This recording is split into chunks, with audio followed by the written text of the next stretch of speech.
میں اجمیر کے ایک تھانے میں بطور تھانہ انچارج کام کر رہا تھا کہ ایک دن ہمیں اطلاع ملی کہ خالی پلاٹ میں ایک نوجوان کی لاش پڑی ہے۔ اطلاع ملتے ہی میں اپنے ساتھیوں کے ساتھ موقع واردات پر پہنچا۔ وہاں میں نے دیکھا کہ خالی پلاٹ میں ایک نوجوان کی لاش پڑی ہے اور آس پاس کافی تعداد میں خون پھیلا ہوا تھا۔ لاش پر چھروں کے کئی زخم تھے۔ اس کے بائیں ہاتھ کی ایک انگلی بھی کٹی پڑی تھی۔ اس کے قریب ہی کچھ ریزگاری اور شراب کی بوتل کا ڈھکن پڑا تھا۔ موقع واردات پر معائنہ کرنے کے دوران میں نے اندازہ لگایا کہ مقتول کے ساتھ کچھ لوگوں نے بیٹھ کر پہلے شراب پی اور پھر کسی بات پر انہوں نے اسے قتل کر دیا ہوگا۔ میں نے وہاں جمع لوگوں سے لاش پہچاننے کے لیے کہا، لیکن مقتول کی شناخت نہیں ہو سکی۔ یکایک میری نظریں وہاں کھڑی سائیکل کے ہینڈل پر مرکوز ہو گئیں، جس پر محبت سنگھ ناتھو سنگھ سائیکل ورکس نگرا کھدا ہوا تھا۔ اس سے میں نے اندازہ لگایا کہ ممکن ہے کہ مقتول سائیکل کو کرائے پر لے کر آیا ہوگا۔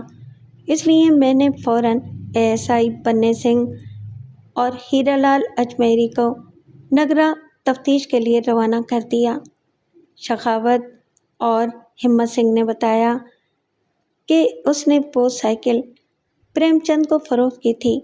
ہمت سنگھ کو موقع واردات پر لایا گیا۔ اس نے لاش دیکھتے ہی اسے پہچان لیا۔ بولا، یہ پریم چند کی لاش ہے۔ یہ جادو نگر میں رہتا تھا اور ریلوے ورک شاپ میں ملازم تھا۔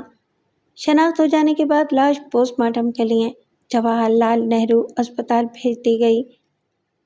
Medical tourist doctor L Bhatia نے لاش کا پوسٹ مارٹم کیا۔ ان کی رپورٹ کے مطابق خون زیادہ بہہ جانے کی وجہ سے مقتول کی موت واقع ہوئی تھی۔ اس قتل کو میں نے دفعہ 302 تعزیرات ہند کے تحت درج کر لیا اور تفتیش میں مصروف ہو گیا۔ تفتیش کے دوران ہمیں پتہ چلا کہ دھولا بھاٹا مارگ پر واقعے کی رات مقتول کو اس کے سالے مہندر سنگھ اور 2 دیگر لوگوں کے ساتھ دیکھا گیا تھا۔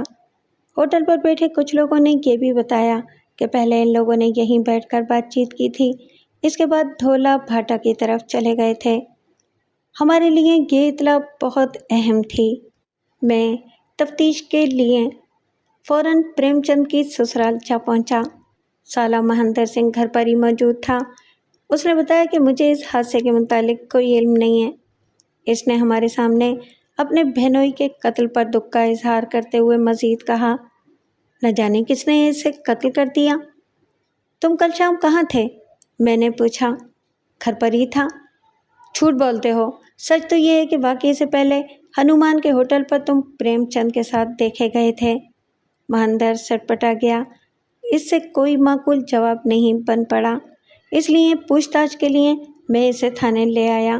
تھانے میں مہندر سنگھ سے سخت پوچھ تاچھ کی گئی۔ ہمارے ہتھ کنڈوں کے سامنے اس نے گھٹنے ٹیک دیے۔ اس نے اقبال کر لیا کہ میں نے اپنے بھانجے بھرت اور ایک دوست مہندر اور کالو کے ساتھ مل کر اپنے بہنوئی کو قتل کیا تھا۔ دوسرے دن ہم نے مہندر سنگھ کو عدالت کے سامنے پیش کر کے اسے 3 دن کے ریمانڈ پر لے لیا۔ اسی دن مہندر اور کالو اور بھرت بھی گرفتار کر لیے گئے۔ اجمیر میں واقع پرکاش روڈ نگرا میں نانک سنگھ کا خاندان رہتا ہے۔ وہ ریلوے میں ملازم تھا۔ ان کے خاندان میں بیوی پربھات دیوی کے علاوہ 4 بیٹے مہندر سنگھ، دنیش سنگھ، لال سنگھ، سریش اور 4 بیٹیاں نتھو، تلا، سوشیلا اور پریم ہیں۔ سوشیلا نے اپنی زندگی کے 16ویں سال میں قدم رکھا تو اس کا حسن نکھر آیا۔ اس کا رنگ روپ دلکش تھا۔ وہ شوخ مزاج قسم کی لڑکی تھی۔ جو بھی ایک بار دیکھتا بس دیکھتا ہی رہ جاتا۔ لوگوں کو اپنی طرف مائل ہوتا دیکھ کر سوشیلا کو کافی خوشی حاصل ہوتی۔ اسی محلے میں مہندر عرف کالو رہتا تھا۔ وہ خوبصورت، اسمارٹ اور ہنس مکھ تھا۔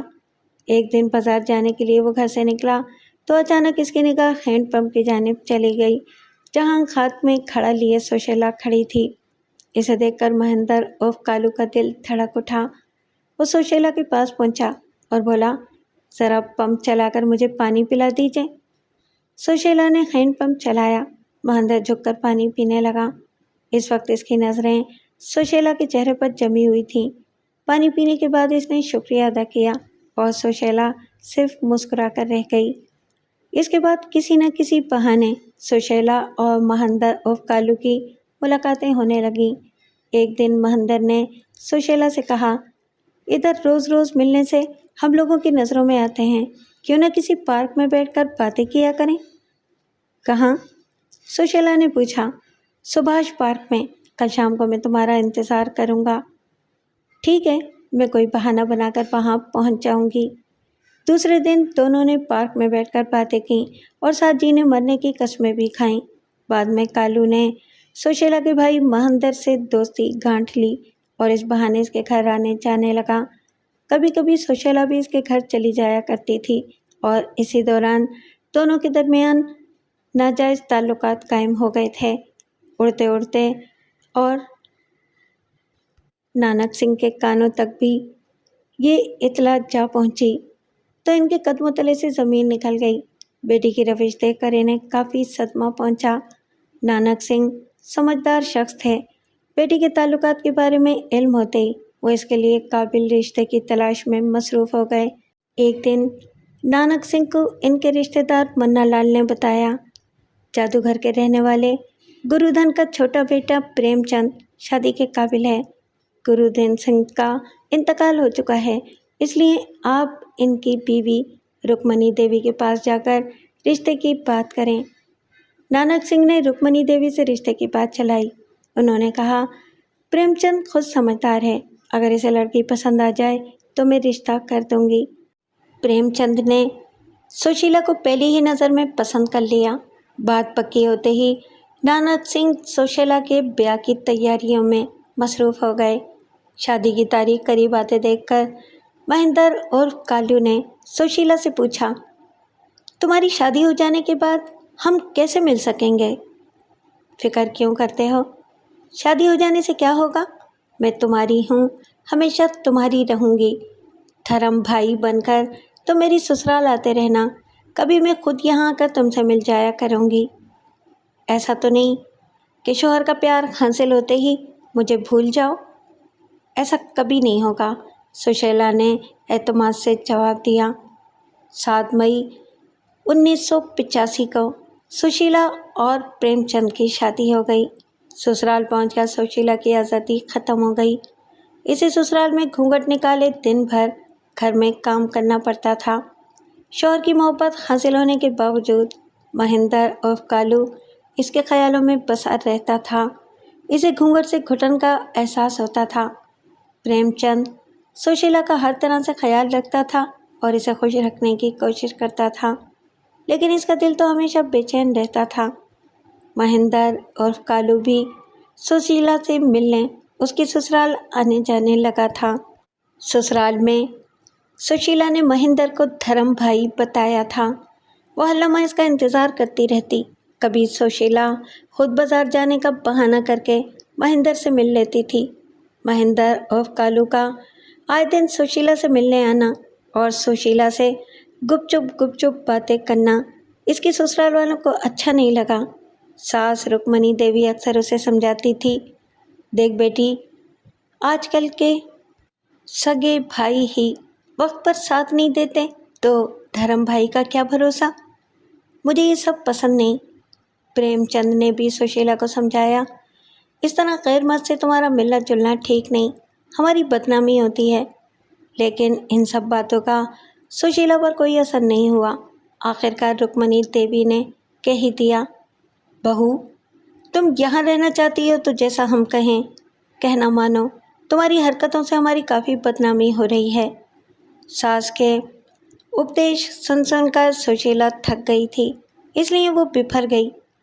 मैं महेंद्र से बोलना नहीं छोड़ सकती, चाहो तो घर में रखो और चाहो तो ना रखो। रुक्मणी देवी सुशीला के लिए कांटा बन गई थी। इसने सोचा, क्यों ना शौहर से कहकर अलहदा हो जाए, फिर इसे कौन रोक टोक सकेगा। जब शौहर ड्यूटी पर चला जाएगा तब वो महेंद्र से मिल लिया करेगी। ये सोचकर सुशीला ने प्रेमचंद को अपनी सास के खिलाफ भड़काना शुरू कर दिया। रोज़ रोज़ की तू में से तंग आकर एक दिन प्रेमचंद अलग हो गया और कमरा किराए पर लेकर रहने लगा। सुशीला को जैसे मनचाही मुराद मिल गई। प्रेमचंद के ड्यूटी पर चले जाने के बाद वो महेंद्र के पास पहुंच जाती थी। कभी महेंद्र खुद इसके पास चला आता था। इन बातों को लेकर प्रेमचंद ने इसे काफ़ी समझाया, लेकिन सुशीला अपनी आदतों से बाज नहीं आई। प्रेमचंद की गैर मौजूदगी में महेंद्र की आमदोरफ्त से प्रेमचंद की बदनामी होने लगी थी। लोगों के ताने सुन सुनकर वो परेशान हो गया था, जिसके नतीजे में उसने सुशीला को उसके मैके भेज दिया। प्रेमचंद अपनी बदचलन बीवी को तलाक देकर फंड वगैरह में नामजद किए गए इसके नाम को हटाना चाहता था। इसलिए इसने नोटिस के ज़रिए सुशीला को तलाक भेज दिया और इसकी एक कापी अपने ऑफिस में दे दी। रेलवे अफसरान ने इस तलाक को नाजायज़ करार दे दिया और प्रेमचंद से कहा, जब तक अदालत से तलाक नहीं हो जाती तब तक सर्विस रिकॉर्ड में से सुशीला का नाम नहीं हटाया जा सकता। इसके बाद प्रेमचंद वकील जय सिंह राठौर से मिला और इनसे अदालत में तलाक के लिए दरख्वास्त दाखिल करवा दी। अदालत ने नोटिस जारी करते हुए सुशीला को 7 सितंबर को अदालत में हाजिर होने के लिए हुक्म दिया। जब सुशीला को ये नोटिस मिला तो इसके घर वाले शुतर रह गए। उन्होंने सोचा, अगर प्रेमचंद ने सुशीला को तलाक दे दी तो समाज में इनकी बदनामी होगी। इसके भाई महेंद्र सिंह के दिल में तो कुछ और था। भरे पूरे ख़ानदान के सामने चिल्लाया, वो मेरी बहन को तलाक देगा? अदालत की तारीख से पहले ही मैं इसे हमेशा हमेशा के लिए तलाक दे दूंगा। इसी रोज़ महेंद्र सिंह ने एक स्कीम तैयार कर ली, जिसमें उसने अपने दोस्त और बहन के आशिक महेंद्र उर्फ कालू के अलावा अपने भांजे भरत को भी शामिल कर लिया। महेंद्र उर्फ कालू भी चाहता था कि रास्ते से कांटा निकल जाए, ताकि वो खुलेआम सुशीला को अपना बना सके। एक दिन प्रेमचंद अपनी ड्यूटी ख़त्म करके घर लौट रहा था। रास्ते में से महेंद्र सिंह मिल गया। इसने हाथ जोड़कर नमस्कार किया और बोला, जीजा जी, आजकल कहाँ रहते हो? दिखाई नहीं देते। ड्यूटी से आया हूँ, घर जा रहा हूँ। आओ कहीं बैठकर चाय पीते हैं, महेंद्र सिंह ने कहा। नहीं, देर हो जाएगी, आज जल्दी में हूँ। लेकिन महेंद्र सिंह नहीं माना। इसकी जिद के आगे प्रेमचंद ने हथियार डाल दिए और हनुमान के होटल में चाय पीने बैठ गया। वहाँ महेंद्र सिंह ने कहा, सुना है आप दीदी को तलाक दे रहे हैं। बार बार समझाने पर भी वो पास नहीं आती। अब यही रास्ता बाकी रह गया है। तलाक देने से हम सबकी बदनामी होगी। मैं जानता हूँ सब उसकी गलती है, लेकिन आप तो समझदार हैं, मैं दीदी को समझा दूँगा। इसी दौरान में महेंद्र सिंह ने माफ़ी मांगते हुए अपनी बहन को वापस भेजने की बात कही। प्रेमचंद दूसरे दिन शाम को फिर मिलने का वादा करके अपने घर चला गया। 20 अगस्त को प्रेमचंद अपनी माँ से ये कहकर घर से निकला कि वो जल्दी लौट आएगा। घर से वो हनुमान होटल पहुंचा। वहाँ महेंद्र सिंह और भरत सिंह उसका इंतज़ार कर रहे थे। उन्होंने बातचीत की। तभी महेंद्र सिंह का चचा राम सिंह भी वहाँ आ गया। इन्हें बातें करते देखकर उसने महेंद्र सिंह से पूछा, क्या तुम्हारा राजीनामा हो रहा है? हाँ चाचा जी। चलो ठीक है, लड़ाई झगड़े में दोनों की बदनामी है। इतना कहकर राम सिंह वहाँ से चला गया। थोड़ी देर बाद प्रेमचंद शराब लेने चला गया। महेंद्र सिंह ने भरत को खाली गिलास देकर धूला भाटा मार्ग पर रवाना कर दिया। प्रेमचंद शराब ले आया तो महेंद्र सिंह इसे लेकर धूला भाटा मार्ग पर रवाना हो गया। वो सुनसान और तारीक जगह पर शराब पीना चाहते थे ताकि राहगीरों की नज़रें इन पर ना पड़ें। कुछ फासले पर महेंद्र उर्फ कालू नमकीन लिए चल रहा था। आगे चलकर सभी साथ हो गए। चारों पोल्ट्री फार्म के पीछे खाली प्लाट में पहुंचे और साइकिल खड़ी करके भरी हुई नींव पर बैठ गए। वहीं भरत को छोड़कर तीनों ने शराब पीना शुरू कर दी। महेंद्र सिंह और महेंद्र उर्फ कालू कम शराब पी रहे थे और प्रेमचंद को ज़्यादा पिला रहे थे। कुछ ही देर में प्रेमचंद पर शराब का नशा हावी होने लगा। मौका देखकर महेंद्र उर्फ कालू ने छुरा निकाला और प्रेमचंद पर ताबड़तोड़ वार करने लगा।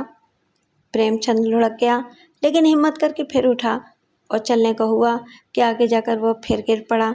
اس پر مہندر سنگھ نے مہندر اور کالو سے کہا، دیکھتا کیا ہے، اس کانٹے کو صاف کر دے۔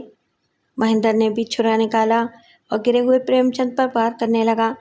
پریم چند نے چھرا پکڑنے کی کوشش کی تو اس کے دائیں ہاتھ کی ایک انگلی کٹ گئی۔ اس کے بعد پریم چند وہیں لڑک گیا۔ اس کے بعد وہ تینوں بھاگ کھڑے ہوئے۔ راستے میں مہندر سنگھ کو خالی بوتل اور گلاس کی یاد آ گئی، اسے لینے وہ دوبارہ جائے واردات پر آیا اور بوتل اور گلاس توڑ کر جھاڑیوں میں پھینک دیے۔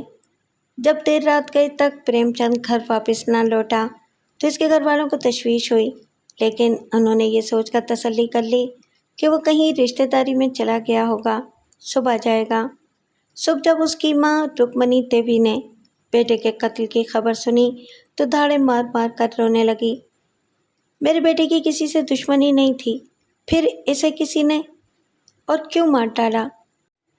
ملزمان مہندر سنگھ اور مہندر اور کالو اور بھرت کے اقرار جرم اور واقعاتی شہادتوں، جن میں ہنومان ہوٹل میں موجود لوگوں اور مہندر سنگھ کے چاچا کی گواہی نے کیس کو مضبوط کر دیا، اور یوں میں نے ایک مضبوط چالان کے ساتھ ریمانڈ کی مدت ختم ہونے پر ملزمان کو عدالت میں پیش کر دیا، جہاں مہندر سنگھ اور مہندر اور کالو کو عمر قید اور بھرت سنگھ کو اعانت مجرمانہ پر 7 سال قید کی سزا سنائی گئی۔